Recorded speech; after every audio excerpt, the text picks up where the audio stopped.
Back on the show now, joining us, Charles Spiller is the retired assistant U.S. attorney. He is the best-selling author of Confessions of an Undercover Agent, Adventures, Close Calls, and the Toll of a Double Life. He's speaking at Rotary tomorrow.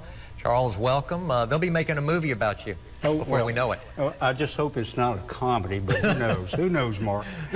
Welcome. Good to have you. Thank you. It's a pleasure to be here, and I'm looking forward to the Rotary tomorrow. I understand this is one of the biggest clubs in Louisiana, right, and one of the oldest clubs in the nation. That's true. That's true. Yes, indeed. We're so intrigued to learn about you. Tell us, please. Well, I appreciate you having me. The book is about 10 years that I worked undercover, and I wrote it because of the experiences. I realized that not many people who had ever worked undercover had worked that long, or had the experiences I had.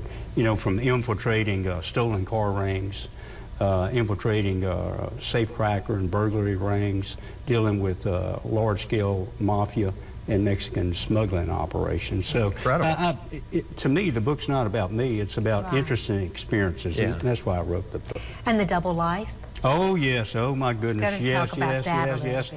So when you're talking to me, you never know if you're talking to Charlie, Mike, Rick, John, or whatever name I was using at the time, and I would have to keep up with those different roles. You you're going to touch on the toll it takes. Oh yes. Being an undercover agent. Yeah. It especially, I was married at the time. Well, I'm still married now.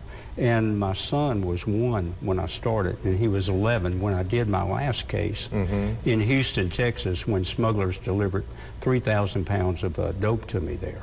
So, you know, quite a long time. And tomorrow I'll talk some, including being down in Baton Rouge with a safe cracker with a gun in my side in a bar. And I thought, he certainly won't shoot me in a bar. And then he cocked it, and it was a revolver, and I thought, well, maybe he won't shoot me. And then I looked at his eyes, and they glazed over, and I thought, I hope he won't shoot me. When we finally resolved it, he uncocked it. But when he did, you uncock a revolver by pulling the trigger and holding the hammer with your thumb and letting the hammer down slowly. And if your thumb slips, the gun goes off. And he uncocked it with it still in my side, and I froze, and I thought, oh, don't sneeze, don't slip, don't slip. So anyway, I'll talk about that tomorrow. And all of those close calls, I'm sure, will be part of the book, huh? Yeah. That's why the book is subtitled Adventures, Close Calls. Well, when did you realize that this is a lifestyle you wanted?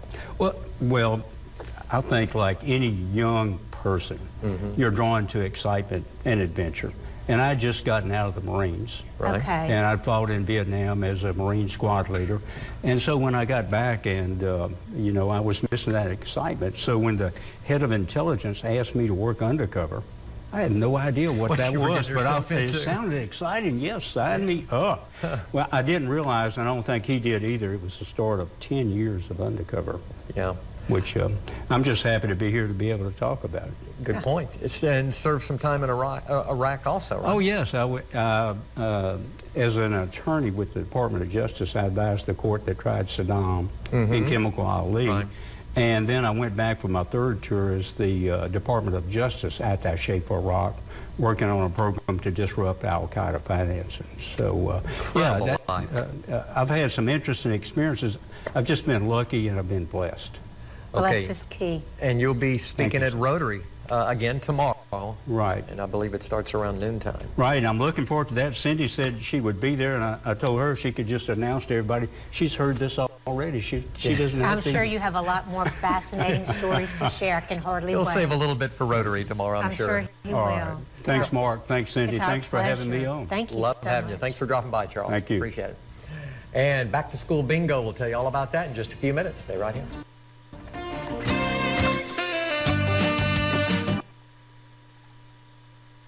Thanks, Dale. Well, I'm here in the JCPenney inside Alexandria Mall,